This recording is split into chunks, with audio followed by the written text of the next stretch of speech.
He had cappuccinos at an outside cafe, and if you sit and pay, now just remember, you can use the toilets. The toilets had 3 doors. One was regular and 2 pits.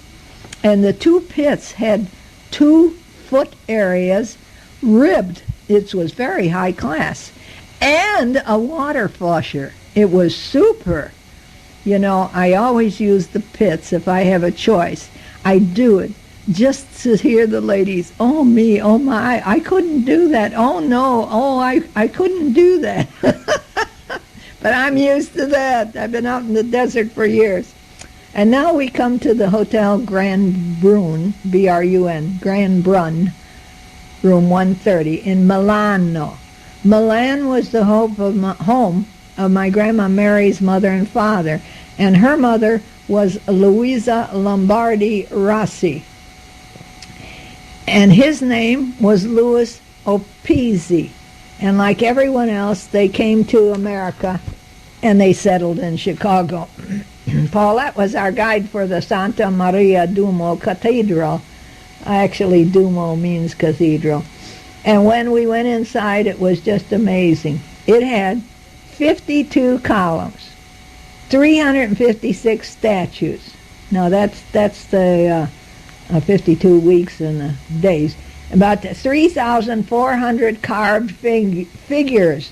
It was a beautiful church and a wonderful feeling that I could be walking right where my great-grandparents may have walked. It was wonderful. We also went to see Leonardo's Last Supper, and that was a surprise as it was in such a small chapel. We couldn't take any pictures, but I remember what a difference it was to stand fairly close to the wall and then to go back to the back of the room. You got 2 completely different views of the Last Supper, and really, it was just awesome. Now we come.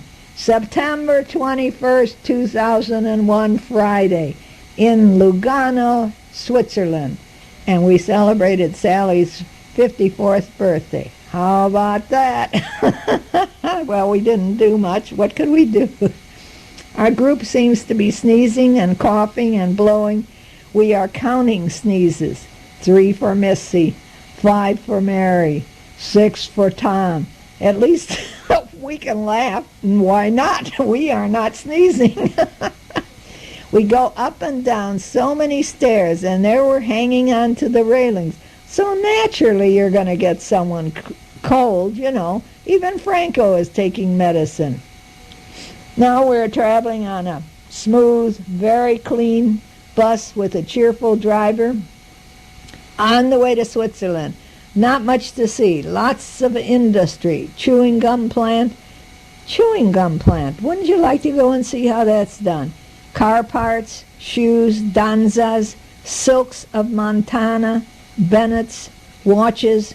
There are 3 million people in Switzerland, and it is made up in 3 sections, Italian, French, and German. And I saw magnolia trees in bloom, and that looks strange here in Switzerland. You know, that looks strange. We are shopping in Lugano, and it is so nice, and there are so many dogs here, and each of a different kind that I see in America. I don't see them.